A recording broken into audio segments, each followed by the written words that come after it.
As exceções, repetindo então, são matérias preliminares, pois atacam o processo.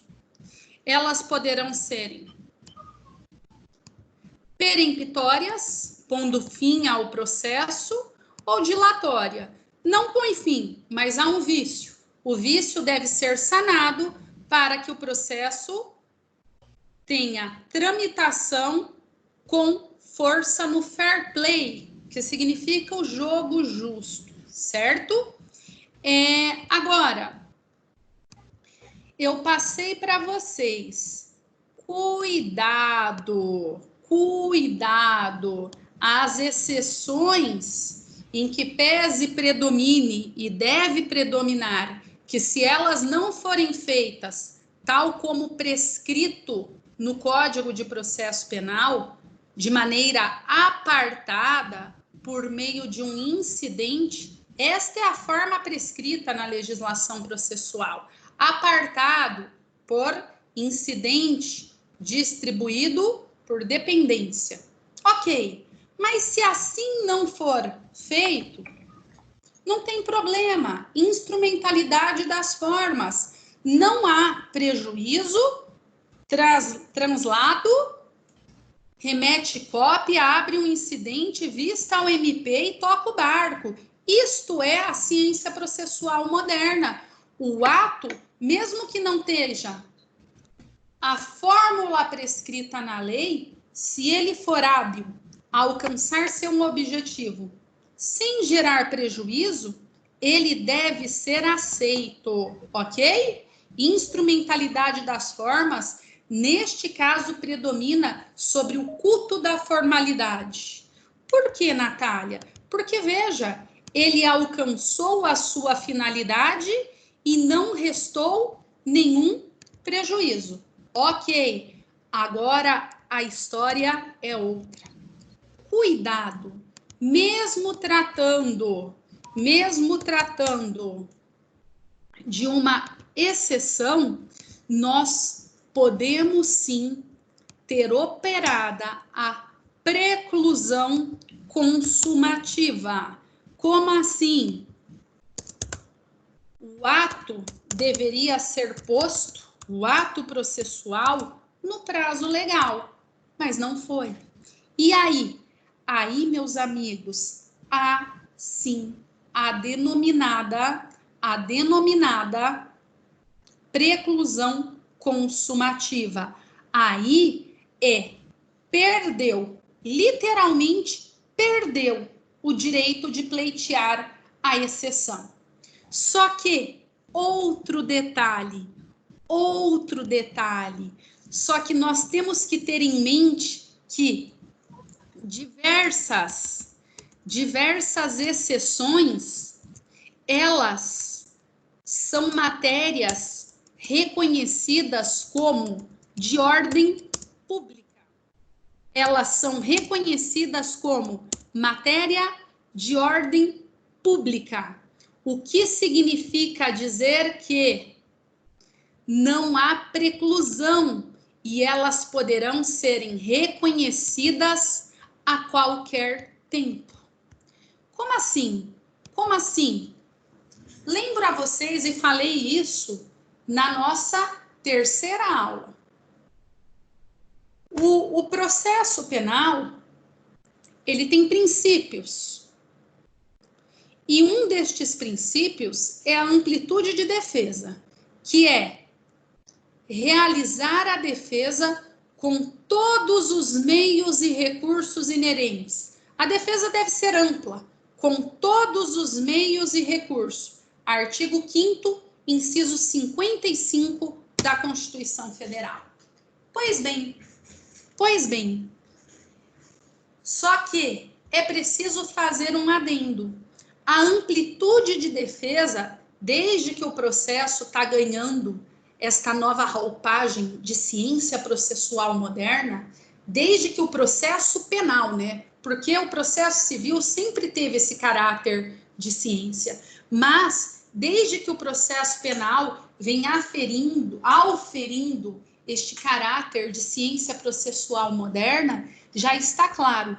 A amplitude da defesa, que é a defesa com todos os meios, ela tem obstáculo. Sim, um dos obstáculos é, desde que seja feita no prazo legal, sob pena de preclusão. E aqui, então, a exceção é sim submetida à preclusão. Só que, em algumas matérias, esta preclusão não vai incidir porque são matérias de ordem pública. E aí eu trago a vocês. O que é matéria de ordem pública? Lembrando, matéria de ordem pública faz alusão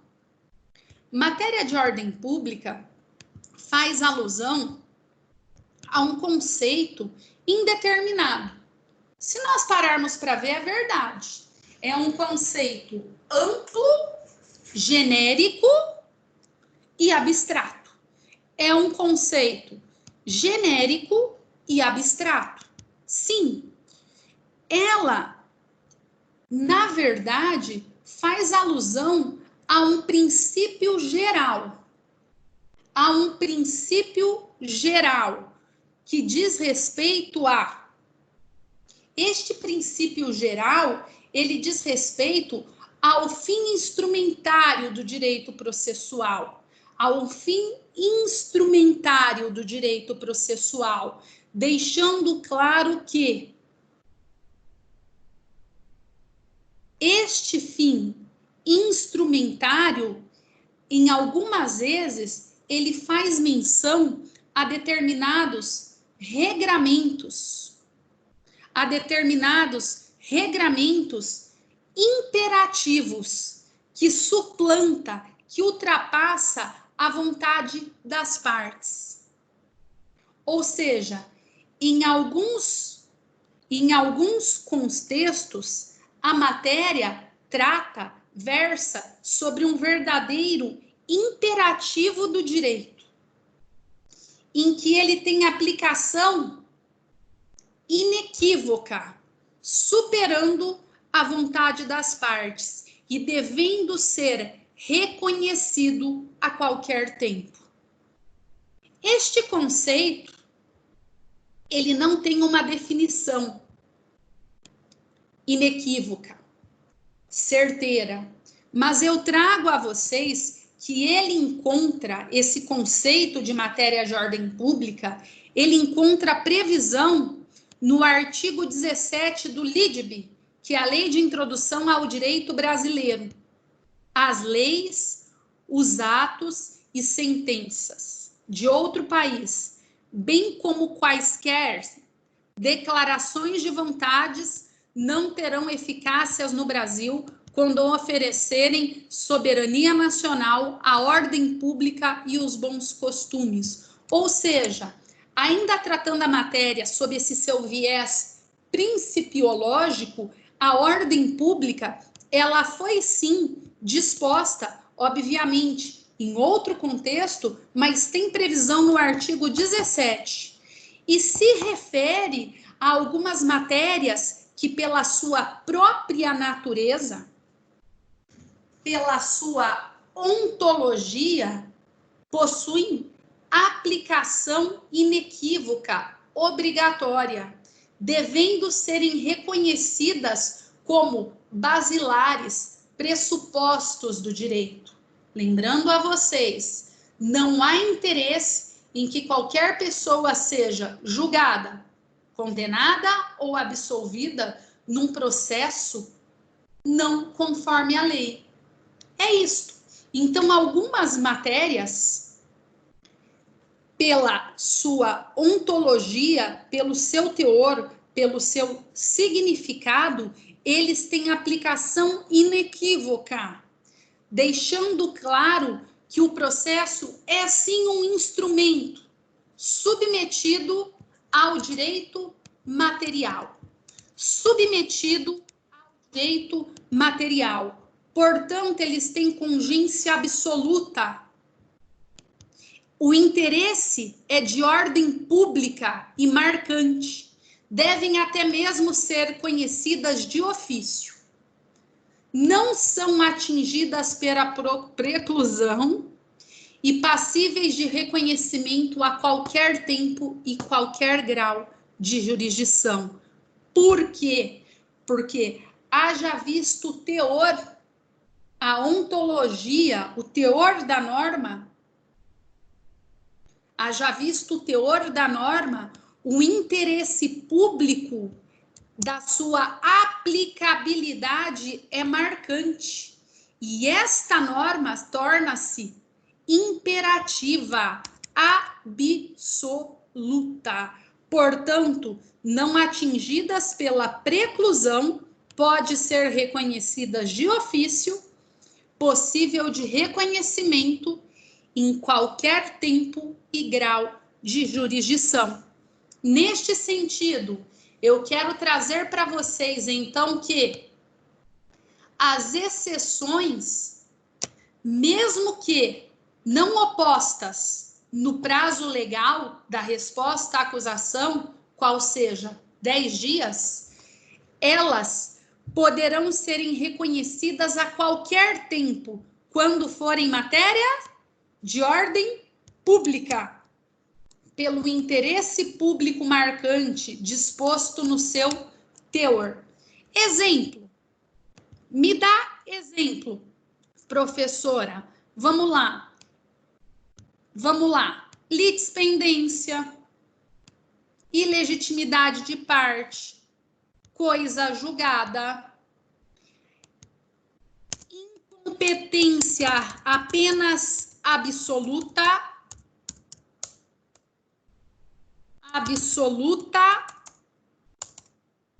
o saco. É ordem pública,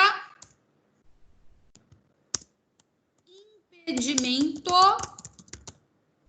ordem pública, litispendência, ilegitimidade e coisa julgada. Mas, professora, eu ainda...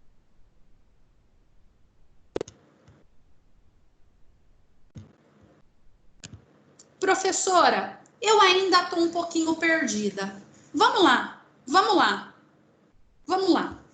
Meus amigos, a gente viu que a persecução penal, ela busca a ação penal contra uma pessoa, submetendo-a ao crivo do Poder Judiciário, para que após o devido processo penal seja possível que a pretensão acusatória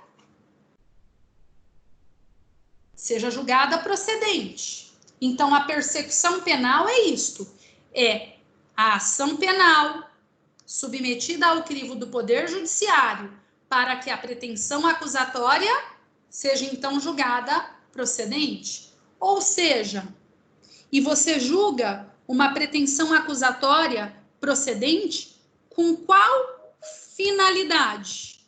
Com qual finalidade?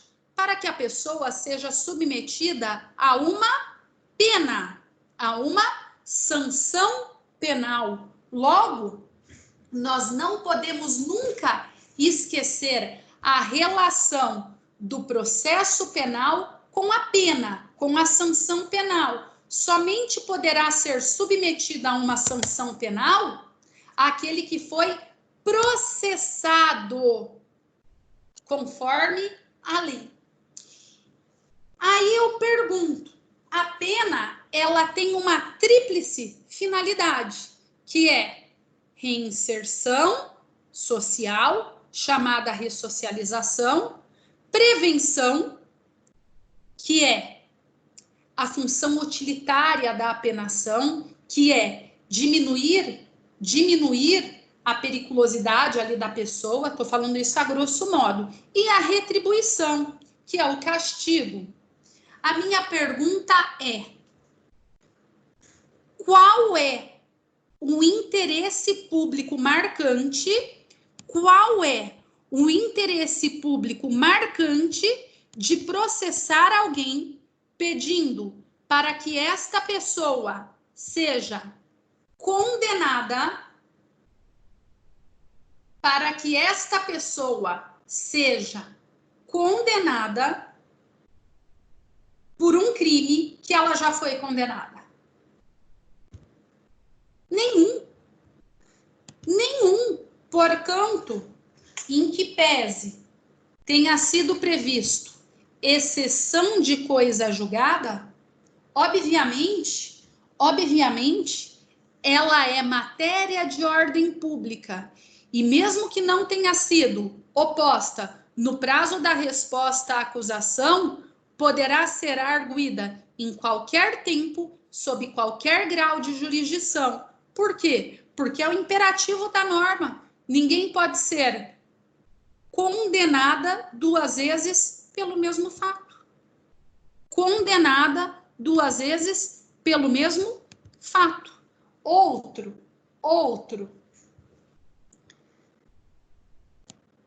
Ilegitimidade da parte. Imaginem aí que houve um erro nos denominados onônimos. E aí, está processando lá José da Silva, mas deveria ser José da Silva. São dois Josés da Silva. Mas e aí? Pergunto. Está fazendo o processo contra a pessoa errada, ilegitimidade da parte. Matéria de ordem pública. Não há interesse em processar, mesmo que tenha um nome igual à pessoa errada. E assim sucessivamente. Há que se analisar se a exceção é matéria de ordem pública ou não. Caso seja matéria de ordem pública, ela é interesse marcante, imperatividade da norma, podendo ser reconhecida a qualquer tempo, sob qualquer grau de jurisdição. Porquanto, naquele trabalho que eu passei para vocês, espero que vocês tenham trazido se é matéria de ordem pública ou não. Caso não o tenham, antes de me mandar por e-mail, complementem ele para mim, tudo bem? Trazendo o que é matéria de ordem pública ou não.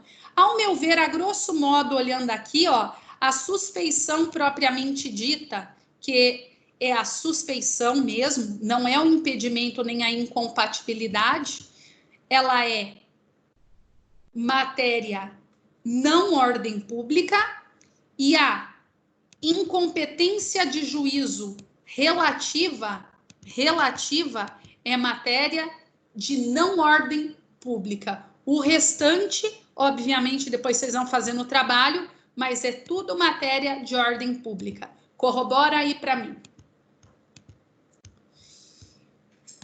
Ótimo. Até aqui, meus amigos. Então, nós tratamos sobre resposta à acusação sob viés. Nós tratamos da resposta à acusação sob viés da defesa indireta, que é a preliminar. Ataque ao processo. Ou para que, verificado um erro, este erro seja sanado, dilatando o processo, ou para que, verificado o erro, e esse erro seja insanável, pondo fim à ação penal. Só que, óbvio, existe, como regra, a principal defesa, que é a defesa direta, que é aquela que ataca o mérito da pretensão acusatória, certo? É aquela que vai atacar o mérito. Está aqui. A primeira parte do 396, ele trata das preliminares, que é a defesa indireta. Aqui, então, nós temos as preliminares, que é a defesa indireta. Mas, para nós, o que vai interessar mesmo, como regra, é o mérito. É alegar tudo o que interessa, oferecer documentos e justificações, especificando provas e arrolando testemunhas. Ou seja, o vício processual, eu quero deixar claro para vocês em que pese eu tratei com afinco, nós mesmo fizemos diversas aulas ali, processuais mesmo, verificando os vícios de cunho processual. Mas saibam, os vícios processuais, na prática, eles são exceção. Eles são exceção. A regra é que o promotor venha comprometido com a legislação processual, até porque é o fiscal da ordem jurídica. E que o juiz, caso o promotor cometa algum vício, ele já ali rejeite a denúncia no 395, certo? Mas esta é a regra. Então, a regra é que a resposta à acusação seja apresentada de maneira a trazer uma defesa direta, atacando um mérito. A primeira coisa que eu quero falar com vocês é que, na prática, nós temos que ter aí um pouquinho de astúcia para falar do assunto. Por quê? Porque lembrem, já falei com vocês, o processo penal, ele não se confunde com o processo civil. E uma vez que eles não se confundem, por várias vezes, nós temos que analisar se compete, se é devido, sob o viés da estratégia, trazer uma defesa de mérito, adiantando uma tese para o promotor de justiça, ou compensa simplesmente silenciar-se, falando que não há qualquer preliminar a ser invocada, uma vez que a denúncia é hábil, as condições da ação e os pressupostos processuais aparentemente estão presentes. E sobre o mérito, será feito ponderações defensivas ao final. Uma vez que isto é perfeitamente possível no processo penal, em que a resposta à acusação não se confunde com a contestação do processo civil. Ou seja, aqui, quanto à matéria meritória, por vezes, a melhor estratégia é silenciar-se. A melhor estratégia é silenciar-se, de maneira a não adiantar a tese defensiva para a parte contrária. Mas pode, professora, não só pode, como a melhor doutrina, ela faz alusão. Se, no que tange a resposta à acusação, em especial afinco, matéria meritória, se compensa você pleiteá-la ou silenciar-se, uma vez que aqui não há obrigação de contestar fato por fato, sendo que o silêncio não acarreta em presunção de veracidade.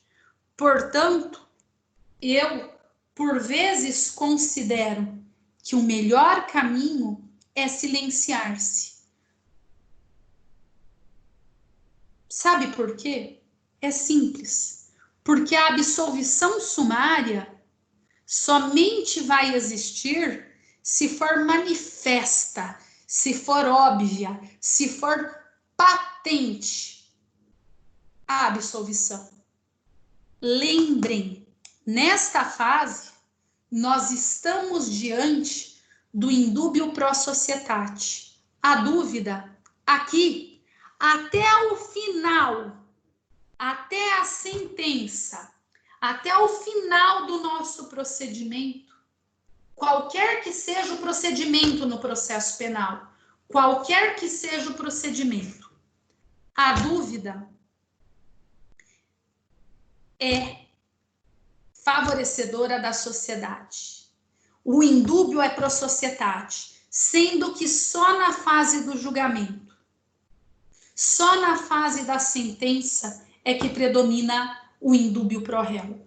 Portanto, saibam, a primeira coisa a fazer na resposta à acusação é saber ficar quieto. É saber ficar quieto. E eu trago um exemplo que eu já vi, não num processo que eu toquei, por sorte, mas aprendendo com o erro dos outros. E não é nem erro. Na minha opinião, aí faltou boa-fé processual. Vou repetir o caso concreto. Eu acho que eu já até falei, mas vocês também aprendam com outros casos, não com os seus. Uma vez existia uma operação que estava acusando pessoas, a grosso modo também, para eu resumir aqui, né? Senão a gente não vai terminar 10h30 e hoje eu ia terminar mais cedo, mas estava tratando sobre prostituição, favorecimento de prostituição infantil e etc. E aí, era um processo grande, vários réus. E um dos acusados era imputado que ele teve um relacionamento sexual mediante prestação pecuniária com uma menor. Vejam, não foi estupro de vulnerável. Na verdade, era a prostituição mesmo, né? Mas, óbvio, eu não estou sendo técnica, eu só estou contando sob o viés do direito penal, não estou sendo técnica. Mas a questão era, ele pagava a menininha lá de 15, 16 anos para ter sexo com ele. E aí, várias menininhas, tudo gente boa, né? Tô brincando. Foram ser ouvidas. E a menininha falou que foi para o motel tal com ele, tendo sido agenciada pelo cafetão, a grosso modo, e no dia tal. E aí? Aí, no dia tal, ele estava sendo, olhem que interessante, ele estava em viagem internacional. E ele tinha nada mais, nada menos do que as passagens de avião e a cópia do passaporte para provar que, no dia tal, ele estava em viagem internacional.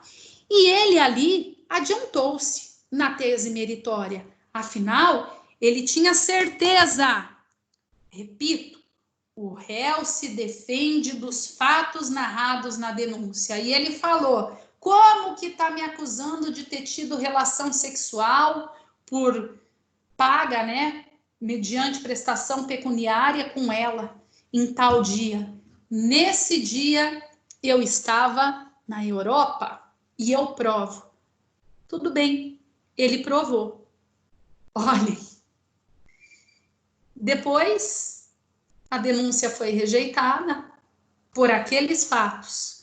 Uma semana depois, o Ministério Público chamou a menininha no gabinete, a promotora conversou com ela e ela verificou que ela tinha errado a data e que não foi no dia tal, mas foi no dia D. Ou seja, ela mudou, tipo 30 de abril para 30 de maio, alguma coisa assim, justificou que fazia muito tempo, uns 7, 8 meses, que ela se confundiu na data, mas que ela retificava a data. Lembrem, aquele processo que nós tratamos em que ele foi absolvido, versava sobre o fato efetivamente narrado na denúncia. E fazia alusão ao requisito temporal, no dia tal. Pode oferecer nova denúncia, mudando o dia? Pode. E aí foi o que aconteceu. Mudaram o dia e ele foi se defender do outro dia. Mas, professora, que absurdo, tal. Aí, meu amigo, a gente já vai entrar na prova. Mas saibam, eu considero que, primeira dica, no processo penal, resposta à acusação, matéria de mérito, menos é mais. Ou você tenha plena convicção, certeza do que você está pedindo como defesa de mérito, adiantando ou não. Porque se esse cara ficasse quieto até o final, a menina fosse em juízo, tivesse toda uma instrução processual, no dia de interrogatório, eu não tenho nada para me manifestar, eu sou inocente, só falasse isso, aí não iam mais mudar essa denúncia, eu tenho certeza. Mas saibam, a primeira coisa que eu quero tratar com vocês é a estratégia. O adiantamento de defesa meritória é exceção. Tudo bem? É exceção. Aqui é a antítese do processo civil, da contestação. Outro, eu também considero que a defesa direta, ela pode ser imediata, ou seja, para que você faça um pedido de absolvição sumária, ou ela pode ser mediata, como é a regra. Você não vai pleitear a absolvição sumária. Você não vai pleitear a absolvição sumária. Não. Não será pleiteado a absolvição sumária, mas você vai fazer pedidos para que instrua futuramente a ação penal. Ou seja, você não vai pleitear ali a absolvição sumária, mas o seu pedido é relevantíssimo para que você faça a instrução processual, para que você consiga, no final,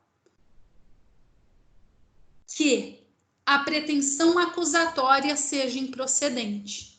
Vou dar um exemplo para vocês, bem feito, sob o viés prático. Imaginem vocês que... Peraí que tem um WhatsApp de alguém da turma aqui. Vamos ver se é relevante. Vai ficar no YouTube. A aula vai ficar no YouTube. Imaginem vocês que a pessoa está sendo acusada de tráfico de drogas. Vejam, é uma pessoa foi abordada na rua com 10 gramas de cocaína e R$800. 10 gramas de cocaína e R$800.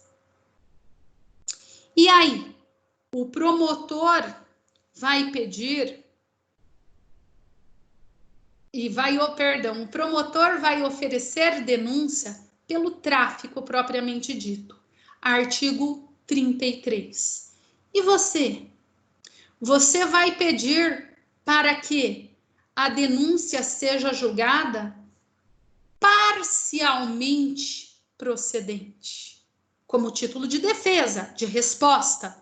Depois de uma audiência, você vai pedir que seja julgada parcialmente procedente. E você vai falar que vai ter que desclassificar do 33 tráfico para usuário, que é 28. Por que, Natália? Por quê? Porque você não vai adiantar esse mérito, só que o cara foi pego com 10 gramas de cocaína e dinheiro. Vejam, e aqui outra dica. Meus amigos, eu sempre costumo brincar que o direito material é mais fácil que o processo penal, a grosso modo, né? Na prática, porque se a gente for estudar a teoria geral do delito, eu acho ela dificílima.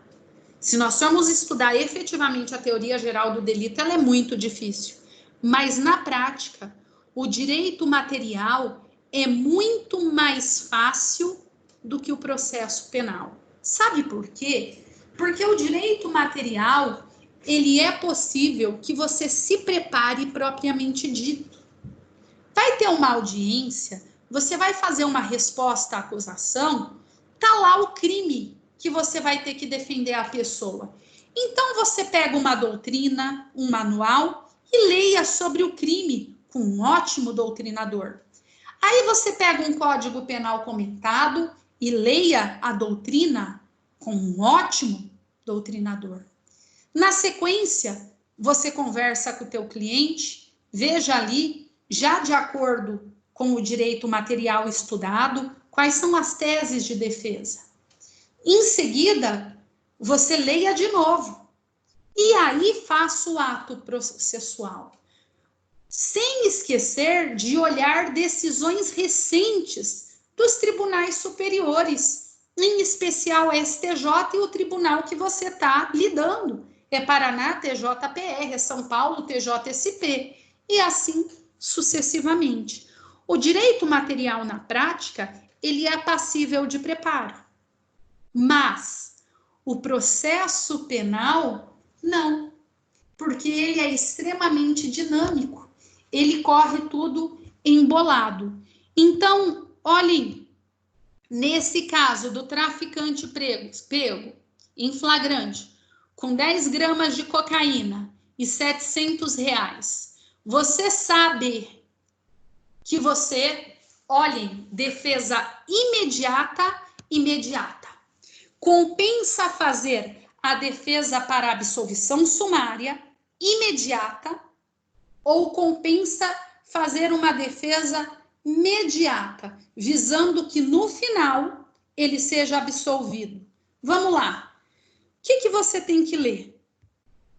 Você vai ler a lei de drogas e você vai verificar que o artigo 28, parágrafo 2º, diz que para determinar se a droga destina-se a consumo pessoal, o juiz vai verificar a natureza da droga, a quantidade da droga, o local em que foi encontrada, né? Na verdade, o termo técnico é apreendido a droga, as condições e as circunstâncias sociais e pessoais, sem esquecer as condutas e os antecedentes.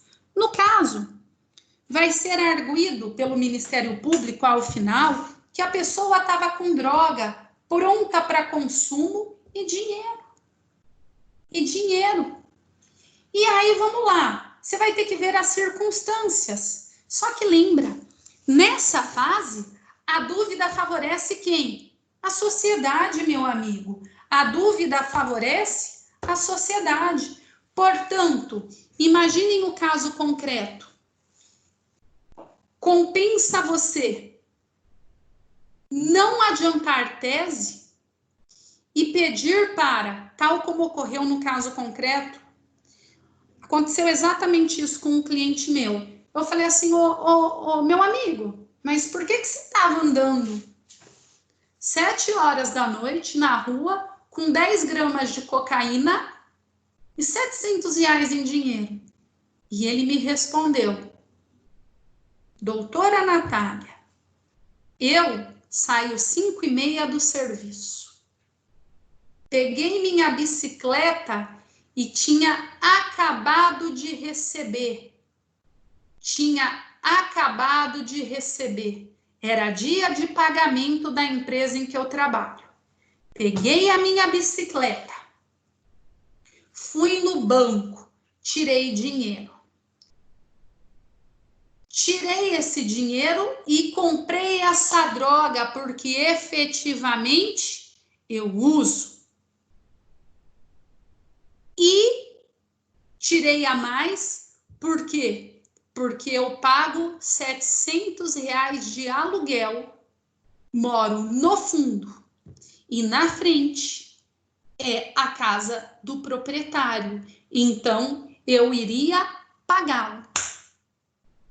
Neste sentido, opa, vamos fazer a defesa. Mas a defesa de mérito, direta, sim, mas imediata. Não vamos pedir naquele momento, óbvio, não vamos pedir naquele momento a absolvição, porque, repito, nesta fase, indúbio pro societá, mas vamos pedir para que, o cara está preso, para que o banco forneça um extrato detalhado da conta salário, para mostrar que ele tinha recebido no dia, que ele foi no caixa e sacou o dinheiro. Vamos provar e chamar ao processo como testemunho o proprietário da casa e até pedir para que no dia ele vá com a escritura, provando que ele cobra o aluguel e que o cara paga o aluguel certinho quando recebe. Entenderam? Então, neste sentido, estude a lei de drogas, converse com o seu cliente. Por vezes, e é a regra, você não faça uma defesa direta, imediata. Você não vai pedir a absolvição sumária, mas você vai preparar o processo para que no final haja a incidência da absolvição, logo após a instrução criminal em fase de julgamento. Outro. Imaginem que vocês pegam ali uma denúncia. A pessoa é pega por furto qualificado de um veículo. E ela é denunciada por furto qualificado de um denúncio. Ele é denunciado por furto qualificado de um veículo. Subtrair coisa alheia móvel para si ou para outra. E mediante o emprego, houve a qualificadora. Pena, 2 a 8 anos. Pena de 2 a 8 anos, não cabe benefício, tal como suspensão condicional do processo. E aí? Você conversa com o cliente e você verifica que, em verdade, ele receptou.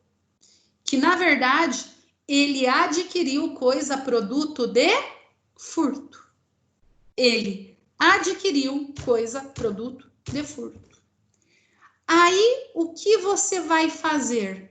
Neste sentido, você pode comprovar que no dia da subtração, especificamente no horário da subtração, ele estava trabalhando. Mas tem prova? Lógico que tem. Tem numa empresa em que ele estava prestando serviço, tanto cartão ponto como sistema de monitoramento de segurança da empresa. E aí? E aí, você não vai adiantar a tese, porque nessa dúvida vai favorecer a sociedade. Mas você pede para que seja oficiado a empresa para que outorgue o cartão ponto, inclusive atualmente a maioria por digital, assim como o sistema de monitoramento.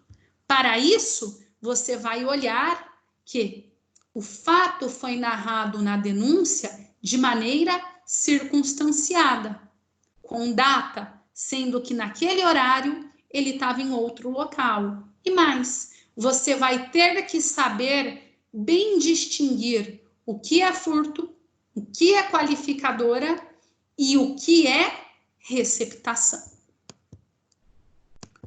Outro exemplo de defesa direta. Receptação. Se você olhar os contornos da receptação, olhem, adquirir, receber, transportar, conduzir ou ocultar, em proveito próprio ou alheio, coisa que sabe ser produto de crime. Vamos só falar. Adquirir em proveito próprio coisa que sabe ser produto de crime. Pena 1 a 4 anos. Vejam, qualificadora. Se for no exercício de atividade comercial ou industrial, 3 a 8 anos. Mas se for culposa, olha que legal. Se for culposa, está no parágrafo 3º. 1 mês a 1 ano. Porquanto você pegou o delito de receptação, foi narrado na denúncia. A primeira coisa que você deve fazer é: qual a sua tese? Efetivamente houve receptação? Ele tinha condição de saber que era produto de crime? Ou ela foi culposa, verificada pela desproporção?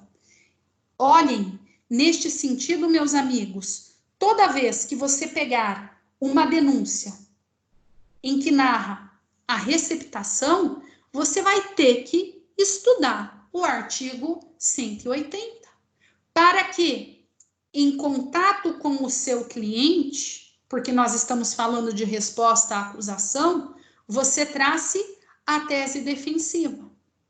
Mas saiba, por vezes, não compensa você traçar a tese defensiva na resposta à acusação, mas simplesmente trazer contornos para que ela seja considerada ao final, em fase que predomina o indúbio pro réu, certo? Ótimo. Agora, nós também temos que ver, ao tratar da resposta à acusação, nós também temos que ver a diferença entre uma defesa meramente meritória ou uma defesa técnica. Qual o sentido, Natália, que você está falando em defesa meritória? Olhem, por vezes, a defesa vai ser pautada em negar a autoria, em negar a materialidade. Está errado, não tem crime aqui. Tudo bem. Isso eu estou chamando com vocês de uma defesa eminentemente meritória. Mas pode ser que você, na defesa, escolha fazer uma defesa técnica, pautada pelo direito propriamente dito. Quando você vai fazer alusão, por exemplo, a uma perícia. A tese é uma prova pericial. Ou então, você vai tratar da pena. Você vai tratar da pena. Você vai efetivamente brigar para tirar uma qualificadora, extirpar uma qualificadora, para afastar uma causa de aumento. Lembrando a vocês que, às vezes, a confissão é a melhor defesa. Por quê? Veja, um réu primário, condenado hoje por tráfico e associação ao tráfico. Pena mínima do tráfico, 5.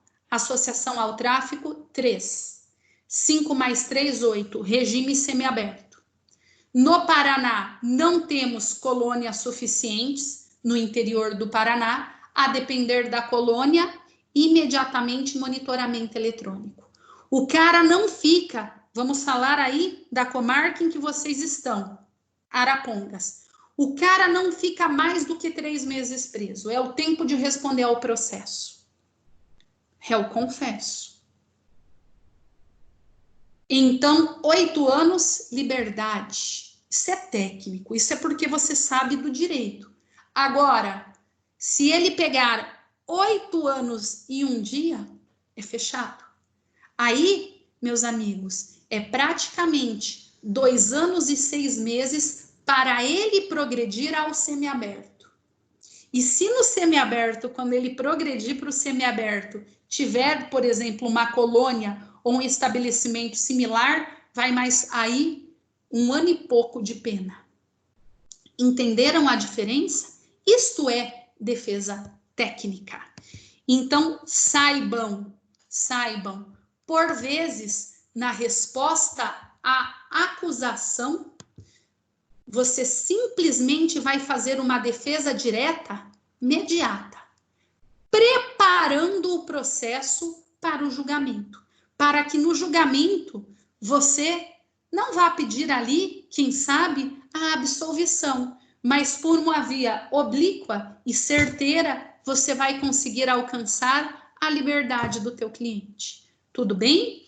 Então lembrem, a resposta à acusação, ela pode ser indireta, processual ou direta, mas direta, ela pode ser imediata, pedindo uma absolvição sumária, ou imediata, preparando o processo para que ao final você consiga a absolvição propriamente dita. Ela pode ser também, sob outro viés, meritória, fazendo alusão à autoria, à materialidade, ou ela pode ser técnica, trazendo alusão a peculiaridades legais propriamente dita. Só quero lembrar com vocês novamente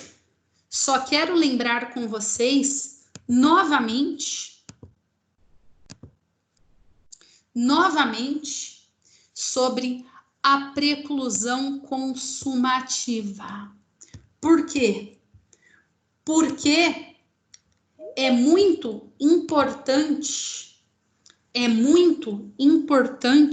que você saiba fazer ali, na resposta à acusação, a especificação de provas. Sim, está no 396A. Alegar tudo que interessa à sua defesa, oferecer documentos e justificações e especificar provas. Por quê?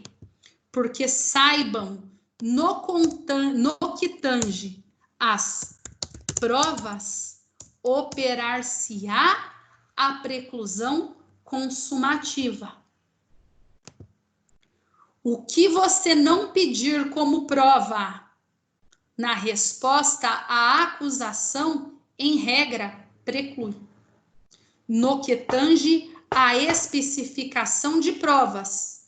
E a prova, meu amigo, não deixa de ser uma defesa direta, como regra, de mérito, a ser arguida de maneira imediata. No final da instrução, na fase de julgamento, você vai se valer dela. Então, é assim, como regra, uma defesa de mérito, que vai enfrentar a pretensão. Sim, só que é imediata. Não é para conseguir uma absolvição sumária, antecipada. Não, é no final, na fase do julgamento. Por isso, eu quero que vocês saibam ainda que os contornos modernos do processo penal, ele deixa claro que existe a possibilidade no final da instrução de você requerer diligências. Ou seja, no final da instrução, o 402 autoriza a requerer diligências.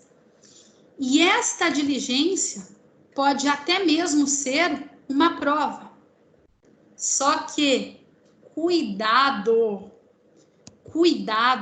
atualmente houve esta releitura de acordo com a ampla defesa limitada pela preclusão consumativa.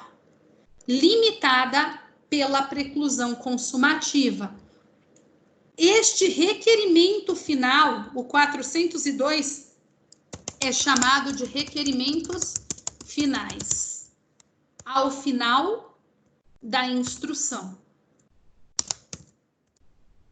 Mas estes requerimentos finais, ao final da instrução, eu quero fazer aqui uma observação pertinente.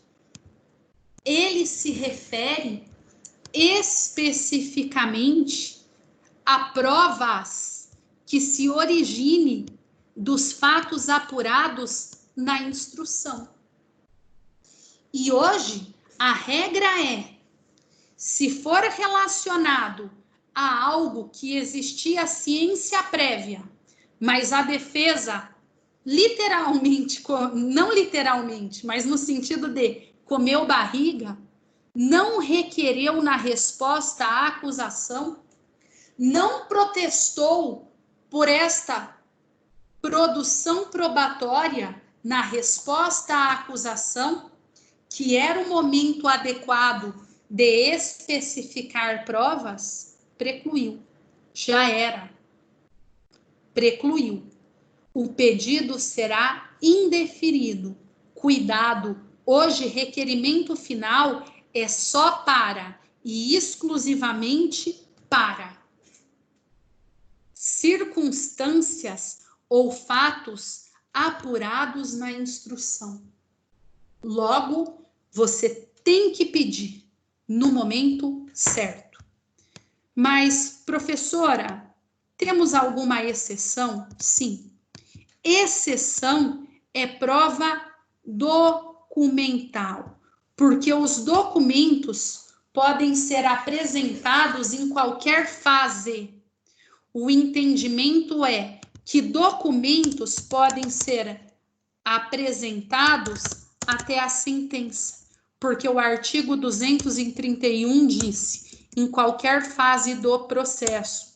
Mas lembrem, e aqui cuidado, não é requerer documentos, é apresentar.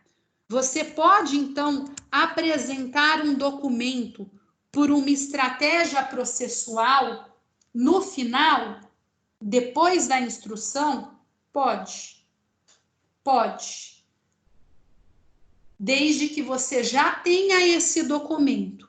Mas se você precisar oficiar um órgão público, oficiar uma empresa para que lhe dê este documento, vai estar precluso. Se foi um fato anterior e não originado da instrução.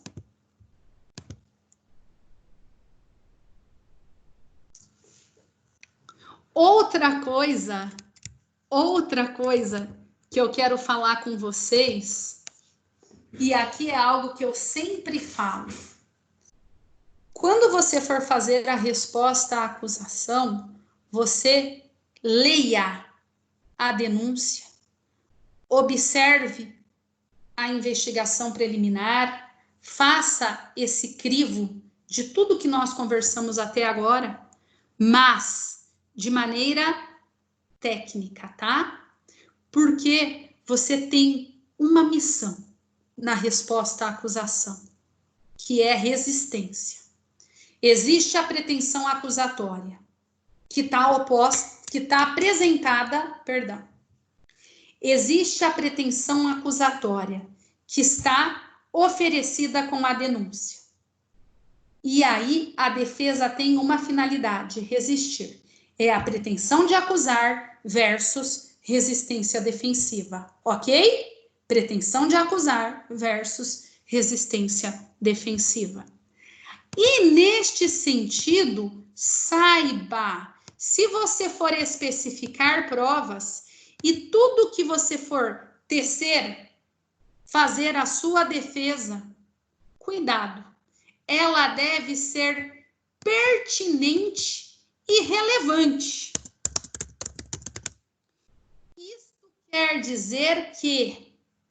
Isto quer dizer que ela deve ser pertinente e relevante a quê? A pretensão acusatória. Porque tem gente que quer me pedir coisa quer especificar provas na resposta à acusação, ou quer fazer já uma defesa de mérito para provar que o cara é santo. Isto é defesa de juju, defesa juvenil. Você não tem que provar que o seu cliente é santo no processo penal. Ele pode ser a pior pessoa do mundo, mas não praticou aquele crime. Ou ele pode ser o melhor cara do mundo, mas ele praticou aquele crime. Cuidado! Existe a pretensão de acusar, que acusa a pessoa de um fato circunstanciado, configurado, tipificado como delito. A pretensão acusatória é disposta em relação a um fato circunstanciado, que é um fato típico, é crime. E a resistência defensiva deverá ser quanto ao crime e todos os seus contornos ali, óbvio, pena, causa de aumento, causa de diminuição, excludente de culpabilidade, na verdade, exculpante de culpabilidade, excludente de licitude e etc. Mas saibam, por favor, quando for fazer a resistência defensiva desde o início, e normalmente a família do réu, ainda mais quando ele está preso, começa a te pressionar na defesa, óbvio, porque nós já falamos na aula passada da acusação, hoje é resistência defensiva, a falar, ai, mas meu filho é bom, meu irmão é bom, é um santo, mas eu sempre falo, mas quem vai julgar a pessoa dele é Deus, porque eu acredito em Deus, então aqui eu estou aqui só para defendê-lo do crime. Para mim, não é se ele é santo ou se ele é um diabinho. O que vem ao caso é o fato circunstanciado típico, trazido, disposto na denúncia. Tudo bem?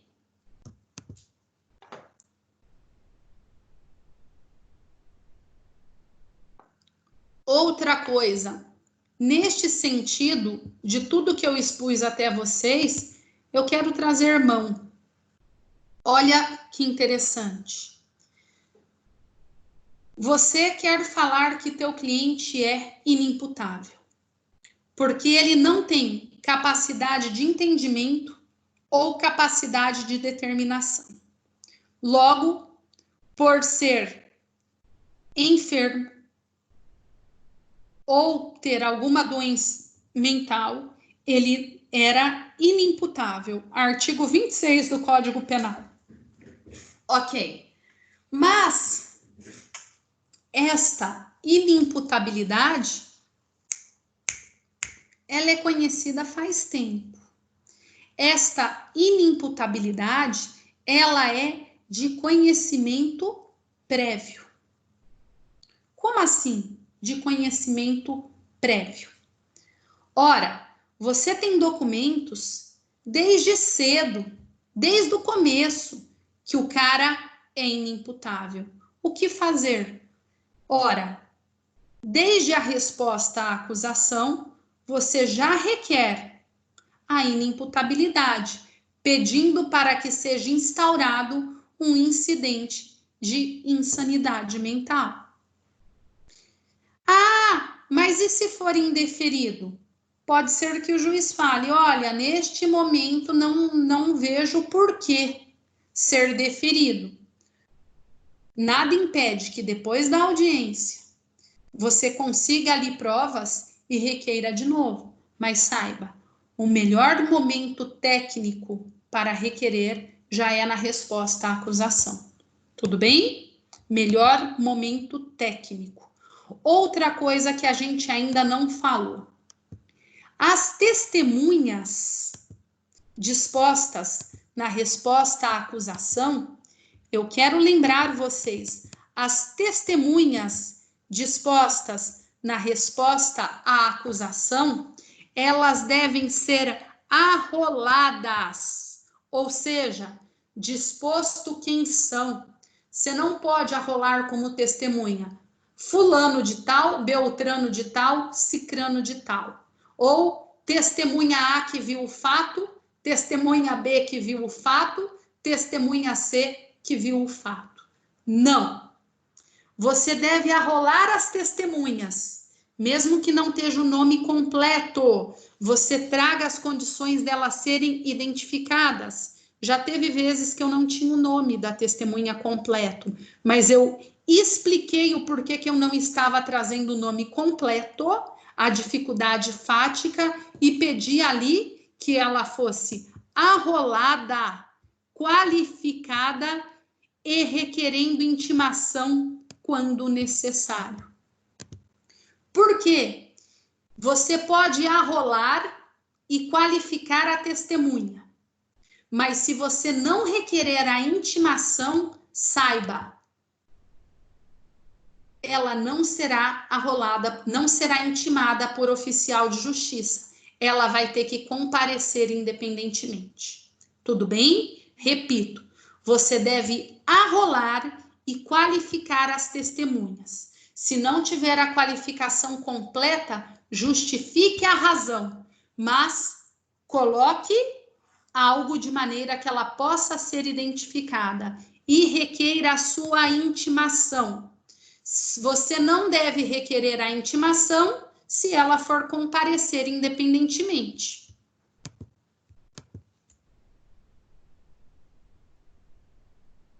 Outra coisa que deve ser trazida à tona. Outra coisa que deve ser trazida à tona.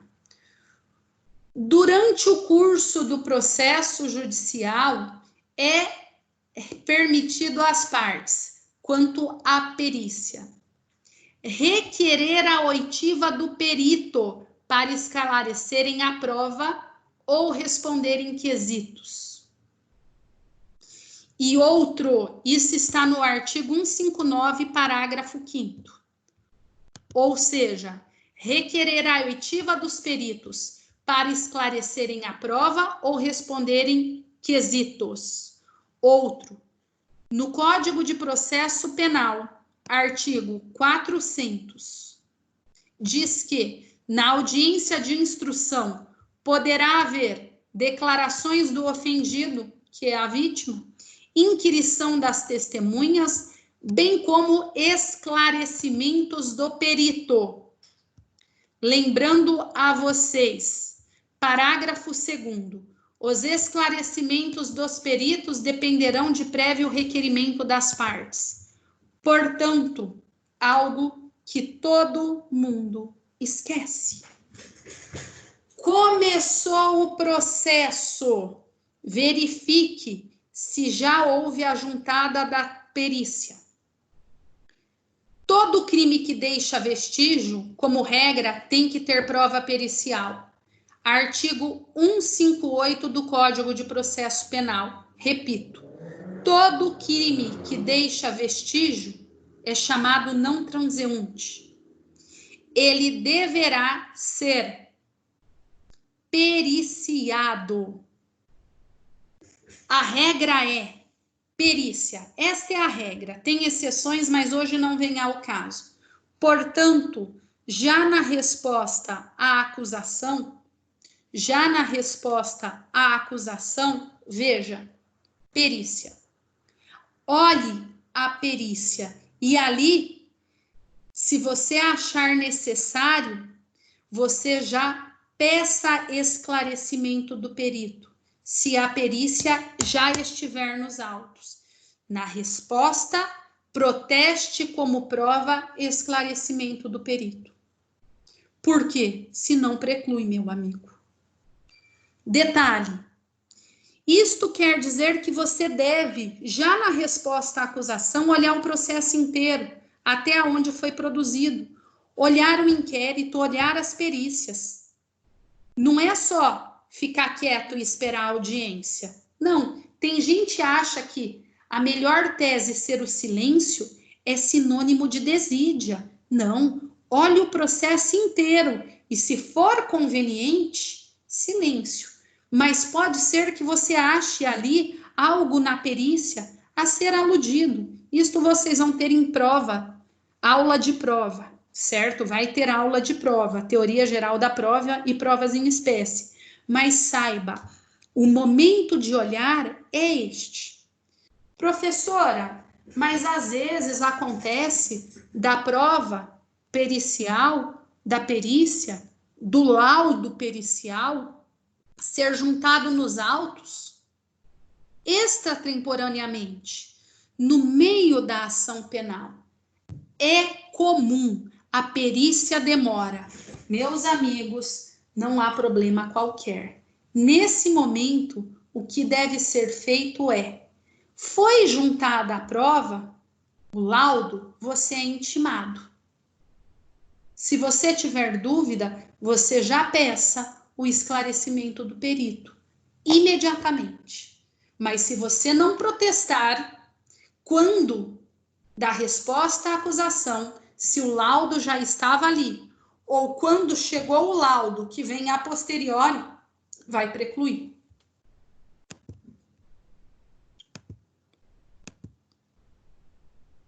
Já falamos. E agora vamos tratar da absolvição sumária. A absolvição sumária está disposta no artigo 397 do Código de Processo Penal. A primeira coisa que eu quero falar com vocês é: ela é excepcional. Por quê? Por que ela é excepcional? Simples. Repito, nesta fase predomina o indúbio pro societate. No mínimo da dúvida, a ação penal deverá ser instruída. Mas é 0,01%. Não interessa. No mínimo da dúvida, predomina o indúbio pro societate. E a ação penal deverá ser instruída. Colheita de provas.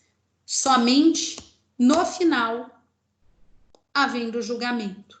E aí, óbvio, na fase de julgamento, no mínimo da dúvida, inverteu. Deverá ser absolvido.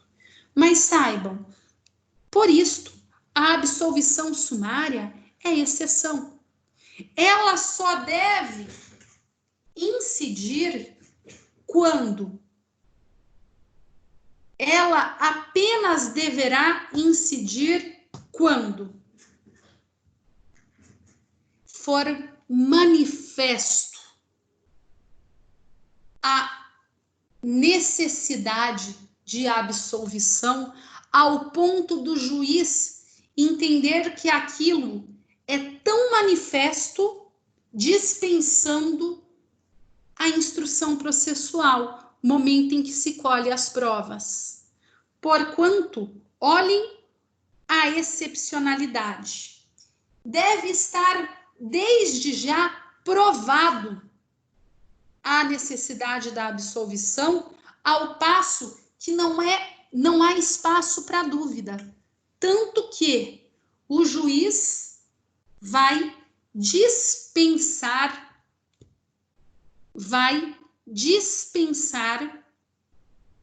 toda a instrução processual.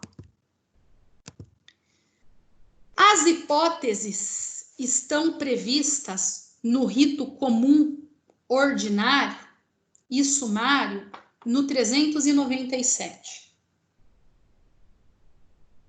Olha que legal. Enquanto o CPP 395 tratava da rejeição, já eu vou aumentar a fonte aqui, tá? Por aspecto processual, o CPP 397 trata de verdadeira absolvição sob o aspecto meritório. Viram a diferença?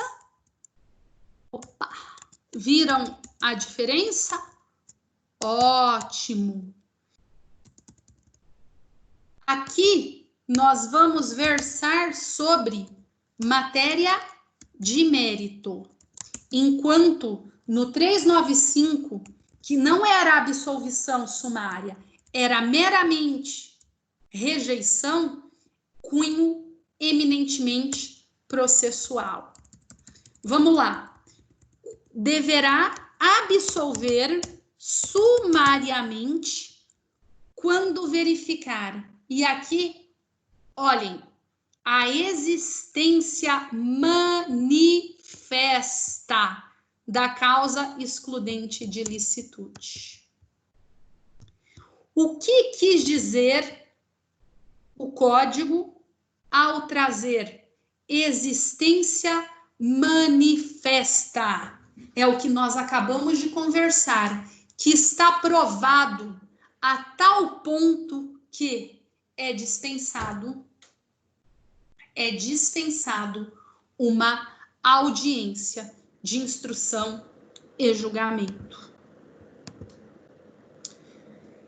Existência manifesta de causa excludente de culpabilidade, salvo a inimputabilidade. Ou seja, está provado que agiu com excludente de culpabilidade, ao passo que é dispensada uma instrução processual. O fato não constitui crime. Extinta a punibilidade do agente. Vamos lá, meus amigos. A doutrina que fala assim, ó, o inciso 1 e o inciso 2, eles não deixam de ser repetições mais específicas do inciso 3. O inciso 1 e o inciso 2 seriam até mesmo desnecessários, porque eles estão abrangidos no inciso 3º. Tá certo? Tá. Sabe por quê? Porque sob o critério analítico, o que é crime? Fato típico ilícito praticado por um agente culpável. Fato típico ilícito praticado por um agente culpável. Nesta toada, obviamente, se o fato não constitui crime, ele pode não constituir um crime porque há uma excludente de licitude ou porque há uma excludente de culpabilidade. Todavia, eu vou me render que eu achei que caminhou bem o legislador. Ele deixou claro o que ele queria. Manifesta excludente de licitude, manifesta, dispensando até mesmo prova, manifesta excludente de culpabilidade, manifesta, dispensando prova, ou o fato, sob qualquer outro viés, a imputação fática não constitui crime. Perfeito! Não constitui crime. E aí, sob outros viés, é fato atípico. Neste sentido, o que quis dizer o legislador é que o inciso 3º deve discutir questões puramente de direito.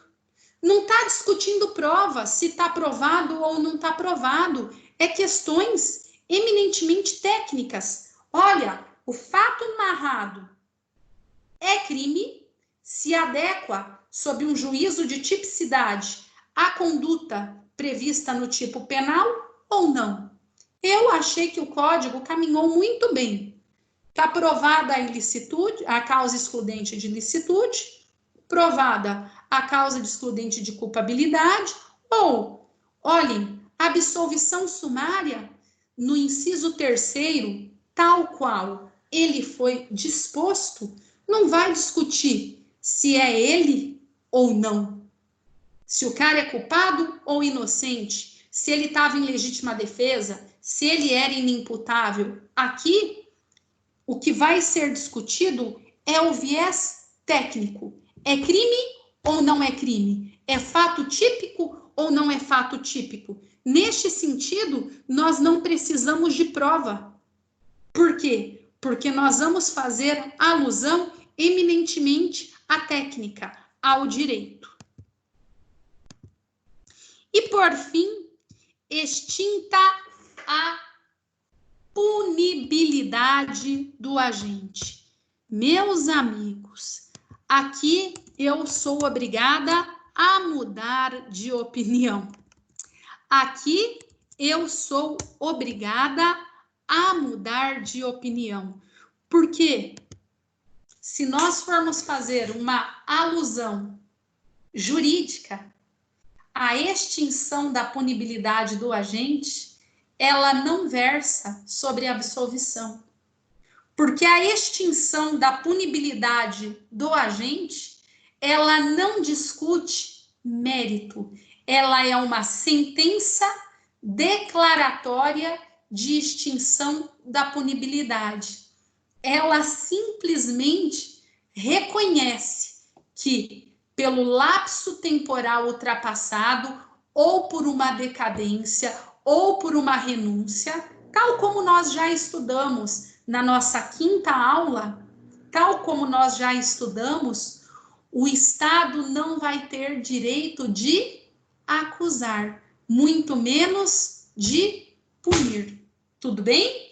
Então, o inciso 4, eu sou obrigada a me render que estamos diante de uma impropriedade técnica, porque, obviamente, não se trata de absolvição, mas sim, ora, a absolvição deveria enfrentar o mérito, e não é uma absolvição, é meramente uma sentença declaratória que reconhece, por algum motivo, a extinção da punibilidade.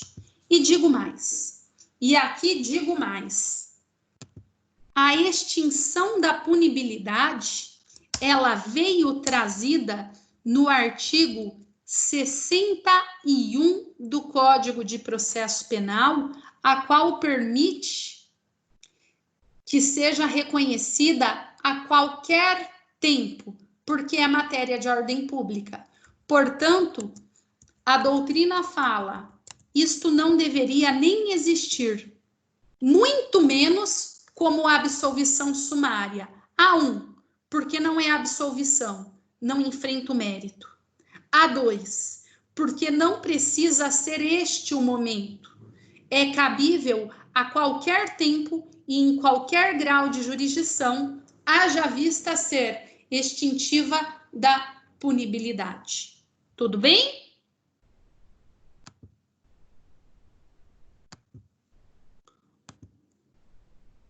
Ótimo.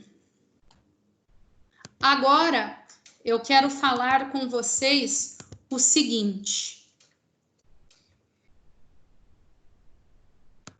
Há a necessidade de, depois que o promotor oferece a denúncia ou o querelante oferece a queixa-crime, é ofertada a resposta à acusação, é apresentada a resposta à acusação. A pergunta é: há a necessidade de abrir vista ao Ministério Público no que é chamado pela doutrina de tréplica ministerial? A necessidade da tréplica ministerial? Vamos lá. Vejam, o Ministério Público ofereceu a denúncia. Contraditório. A defesa apresentou a resposta à acusação. E nesta oportunidade, a pergunta é: tem que oferecer nova vista ao parquê, ao Ministério Público? Vamos lá. O entendimento mais moderno é que haverá necessidade de tréplica, ou seja, vista ao Ministério Público, quando a defesa apresentar alegações na resposta, ou fatos, ou provas, aos quais a acusação não tinha ciência prévia. Ou seja, a defesa requer a absolvição sumária, mas, para tanto, ela inova. Ela traz uma alegação, um fato ou uma prova até então desconhecido. Aí, por aplicação subsidiária, até mesmo do Código de Processo Penal, diz que se houver um fato impeditivo, modificativo ou extintivo, ora, se houver um fato impeditivo, modificativo ou extintivo, pode ser oferecida vista à parte contrária, desde que o MP não tivesse ciência prévia, ou seja, fala algo que não está nos autos. Aí se dá vista ao Ministério Público. Todavia, opa, fiz besteira aqui, vamos lá, tudo bem. Todavia, se for alegado absolvição sumária com base em um fato ou uma prova já constante nos autos, que já é de conhecimento do Ministério Público, o entendimento mais moderno é que não dá vista ao Ministério Público, porque senão violaria a paridade das armas. Ora, MP pretendeu, defesa resistiu. Ok? Por que dar nova vista ao Ministério Público? Está dando uma chance a mais. Então, o entendimento moderno é: no pedido de absolvição sumária, há a possibilidade de tréplica ministerial, uma nova vista. Estou falando com vocês do rito comum. No rito comum ordinário, que é aplicável como regra, o entendimento é: a vista ministerial é apenas se tiver pautado num fato ou numa prova até então não conhecida pelo Ministério Público. Todavia, se fizer alusão a algo que já esteja nos autos, não deveria ser dado nova vista ao MP. Ocorre que a quem sustente que toda vez que tiver arguido ali o pedido, melhor dizendo, que tiver pleiteado a absolvição sumária, independente ou não, se faz alusão a fato ou prova nova, deverá ser dado vista ao Ministério Público. Eu considero que há paridade das armas. A matéria é extremamente discutida, tanto na doutrina como na jurisprudência. O que eu faço? Falando em resposta à acusação, eu peço a absolvição sumária, deixo claro que está contida nos autos e nada mais do que contida nos autos, que é matéria já contida nos autos, e peço para que não seja dado tréplica ministerial, porque o rito comum não faz isto, não prevê. Se o rito comum não previu, não deve ser dado vista ao Ministério Público. Todavia, que se for dado vista, que depois me retorne a vista, só para encher o saco, tá bom? Fazendo alusão a paridade das armas. Mas saibam, existe essa discussão na doutrina. Agora, eu quero falar com vocês algo muito comum de ser feito pedido na resposta à acusação é extremamente comum. Você não vai pedir a absolvição sumária, mas você vai pedir meramente a desclassificação do delito. Exemplo: olha, não é homicídio qualificado, é homicídio simples. Não é roubo com causa de aumento, denominado roubo majorado. É roubo simples. Não é crime de roubo, é crime de furto. Então, várias vezes, você vai pedir simplesmente para que o fato narrado como crime mais grave seja desclassificado para um crime menos grave. Como pedir a desclassificação? Tá aqui. Você pede com fundamento no inciso 3. Você vai pedir com fundamento no inciso 3, porque o fato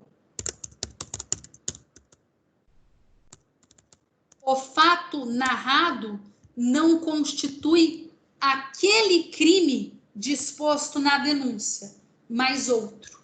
Então, vejam, por vezes a absolvição sumária, ela vem trazida ali, mas não de absolvição total, mas meramente parcial. Você só vai falar, não é roubo, é furto, não é furto, é receptação, não é homicídio qualificado, mas é homicídio simples.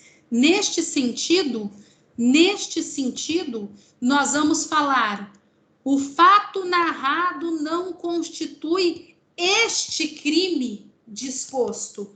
Portanto, a desclassificação é feita com força no inciso 3º, certo?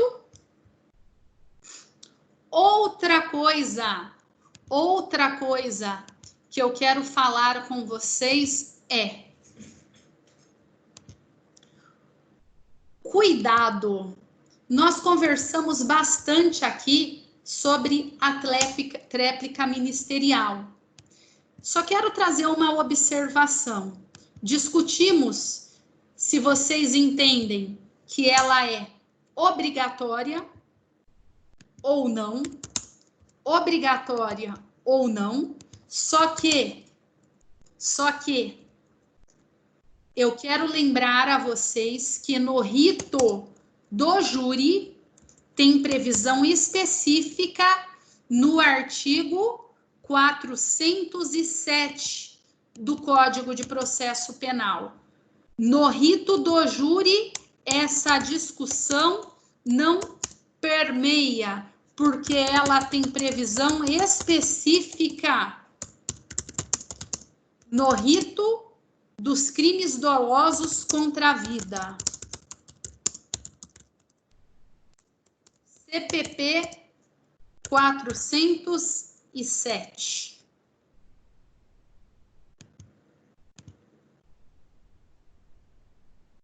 Agora, eu quero falar com vocês também.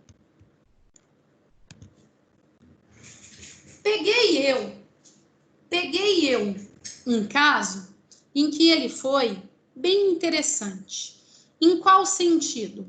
O rapaz, agente educador, é aquele agente penitenciário disposto para menores infratores, né? É o educador, é o agente penitenciário que faz ali o serviço de agente penitenciário, a custódia do preso, mas é a denominação que tem no Estatuto da Criança e do Adolescente para menores infratores. É chamado, então, educador, até porque ali nós temos medida socioeducativa não há sanção penal. Inimputável por critério de idade, critério biológico. E o meu cliente, educador, foi acusado de tortura por um rapaz de 16 anos. A acusação era que ele pegou o rapaz pela grade, pela cela, nos vãos da grade, ali tinha grade, pegou a cabeça do rapaz pelo cabelo e deu diversas pancadas na grade. Diversas. E aí, meu cliente foi acusado de tortura. Tudo bem. Saibam, não havia nenhuma perícia. E esse é um crime que deixa vestígio. A regra é a perícia. Este menor conversou no dia com o diretor do... Ai, eu fico cansada, vocês sabem. Com o diretor ali do presídio infantil, porque eu já não lembro mais o nome de nada, porque eu tô dando aula e eu fico confusa quando tô dando aula há muito tempo. Mas ele foi atendido pelo diretor ali e não constatou nenhuma lesão. Ademais, o diretor mandou ele passar pelo médico, o médico da unidade ali. O médico da unidade atestou que ele não tinha nenhuma escoriação. E a enfermeira também atestou. Pergunto. Como fazer a resposta à acusação? Qual vai ser o pedido? Vamos conversar o seguinte. Vocês vão usar este caso para me fundamentar uma resposta à acusação. Eu vou trazer esse caso concreto e vocês vão fundamentar a resposta à acusação para mim, certo? Outra coisa, a absolvição sumária gera coisa julgada material, ou seja, ela enfrenta o mérito e ela, enfrentando o mérito, gera sentença com resolução do mérito, certo? Se houver a absolvição sumária, por ser uma sentença com resolução do mérito, o promotor poderá apelar da absolvição sumária, não é recurso em sentido estrito, é a própria apelação pelo promotor, enquanto se não for dada a absolvição sumária, não há um recurso específico e a defesa meramente poderá impetrar HC. Tudo bem? E outra pergunta que eu vou dar para vocês é: no caso de extinção, no caso de excludente de culpabilidade, no caso de excludente de culpabilidade, porque algumas matérias admitem, algum fundamento admite resolução do mérito e outros não, devendo ser obrigatória a instrução do processo. E aí, a minha ideia é, nós vamos conversar com o Wesley e vamos abrir uma aulinha outro dia que ele der, nem que seja 40 minutos, para que vocês possam conversar comigo sobre alguma dúvida em relação a estas respostas, óbvio, depois que me for entregue, ou ainda algumas dúvidas em relação a outras questões em outros trabalhos. Mas fiquem tranquilos que essas duas questões eu vou entregar para vocês de maneira melhor redigida. Pode ser? Pode ser. Certo? Então, eu vou passar essas duas questões por escrito para vocês e ainda para que vocês, para quem não o fez, complementar o trabalho das exceções verificando as que são matéria de ordem pública e as que não são. É este o trabalho, e aí, como nós estamos fazendo aula virtual, vai ser assim o sistema de avaliação. Tudo bem? Oi. Sobre o trabalho das exceções, a professora vai estar mandando, porque eu dei uma olhada no livro, né? Mas aí eu fiquei perdendo da questão e daí não foi mandado, daí como vai ficar? Não, tudo bem, eu mando. Ah, tá, entendi. Não tem problema. Aí a gente vai se falando sobre o assunto via WhatsApp mesmo. Tá. Tá? E aí a gente vê, para quem ficou com dúvida, a gente abre aqui uma aula, nem que seja de 30, 40 minutos, e retiramos todas as dúvidas. Inclusive, eu também me disponho a tirar dúvida, porque não deu tempo da gente tratar do acordo de não persecução penal. Inclusive, se vocês quiserem também ali uma explicação de 30, 40 minutos, é só a gente combinar que eu faço essa explicação, porque é uma parte nova e relevante da matéria. Beleza. Tá? Estou à disposição, aí a gente abre uma janela bônus aí, para falar um pouquinho do acordo de não persecução, o qual foi trazido a título de trabalho, e também para responder essas questões, entre outras que restar duvidosas. Fechou, gente? Fechou. Alguém mais quer falar comigo? Conversem, a gente se sente sozinha aqui, né? Ninguém dá atenção. Tamo junto? Sim. Então, meus amigos, eu mando para vocês isso via WhatsApp e a gente depois faz uma janela bônus aqui, além de conversar sobre persecução penal, sobre o acordo de não persecução penal. Tá? 40, 50 minutinhos a gente resolve isso. Combinado? Professora, e já ficou sabendo mais ou menos como que vai ser a avaliação?